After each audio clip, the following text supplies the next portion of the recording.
केलेली असतील।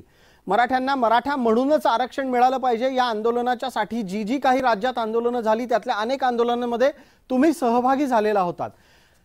मराठ्यांच्या आजवरच्या आंदोलनातलं एक सगळ्यात महत्त्वाचं यश होतं की ते शब्द पाळत होते। आता का शब्द पाळला जात नसावा?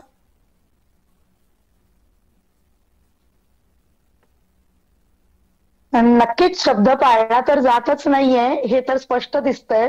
दुसरी गोष्ट की मराठ्यांची प्रतिमा डागाळलेली दिसते याच्यामुळे। कारण आता आपण तुम्ही जे म्हणताय त्याप्रमाणे आज अचानकपणे त्यांनी 15 तारखेला दुपारी जर भूमिका मांडली की 17 तारीख हे अल्टिमेटम दिलं जातंय, म्हणजे 2 दिवसामध्ये सरकारला अगदी धारेवर धरलं जातंय की तुम्ही घाईघाईमध्ये काय तो निर्णय द्या।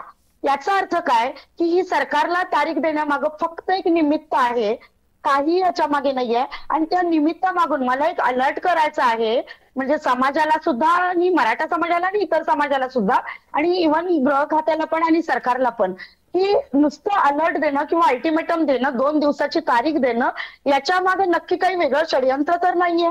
कारण मराठ्यांच्या नावावर अनेक षडयंत्र झालेली आता आपण गेल्या 15 दिवसात महिन्याभरात चिघळलेला महाराष्ट्र बघितलेला आहे।